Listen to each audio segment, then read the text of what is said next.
দেখে বোমা বানিয়ে শ্রীঘরে 18 যুবক। ঘটনাটি ঘটেছে জয়নগর পৌরসভার 7 নম্বর ওয়ার্ডের পিলিপাড়ায়। ধৃত যুবকের নাম প্রবীর চট্টোপাধ্যায়। তার বাড়ি থেকে উদ্ধার বোমা বানানোর মশলা। ঘটনার তদন্ত শুরু করেছে জয়নগর থানার পুলিশ।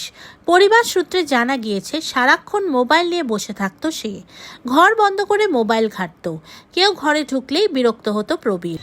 ওই সারাদিন বলছে যে ইউটিউব দেখে যে মানে বোমা টোমা বানানো শিখেছে। এবার ও ঘরের মধ্যে কি ইউটিউব দেখে, কি গেম খেলে, ও ফ্রি ফায়ার খেলে জানি, ওর কি গেম খেলে ইউটিউব দেখে আমি কি করে বলবো বলুন। মোটামুটি সারাক্ষণ মোবাইল নিয়ে থাকে। সারাক্ষণ এই যে মোবাইল। মশলা টসলাগুলো এনেছিল বা বোমা তৈরি দড়ি টড়ি এগুলো আপনারা জানতেন, দেখেছেন আগে?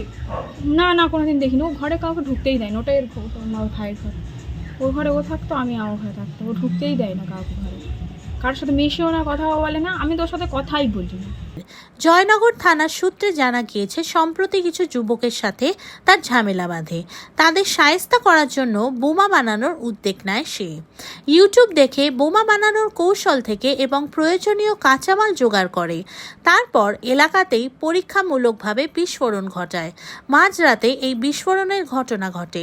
আচমকা এই বিস্ফোরণের ঘটনায় এলাকার বাসিন্দারা আতঙ্কিত হয়ে পড়েন। তবে এই ঘটনায় কেউ আহত হয়নি। ফাঁকা জায়গায় জঙ্গলের মধ্যে বিস্ফোরণ হয় বলে জানা গিয়েছে। ঘটনার তদন্তে নেবে অভিযুক্ত প্রবীরকে গ্রেফতার করেছে জয়নগর থানার পুলিশ। পরিবার সূত্রে জানা গিয়েছে, প্রবীর পুরীতে কাজ করত। মাঝে মধ্যে সে বাড়িতে আসতো।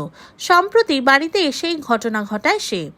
অভিযুক্ত যুবক জেরার সময় ইউটিউব দেখে বোমা বানানোর বিষয়টি শিখেছে বলে জানিয়েছে বলে জানান জয়নগর থানার ভারপ্রাপ্ত আধিকারিক পার্থসারথী পাল। তিনি আরও বলেন, কোথা থেকে মশলা ও সরঞ্জাম জোগাড় করা হলো তা খতিয়ে দেখা হচ্ছে। ব্যুরো রিপোর্ট, RG সমাচার।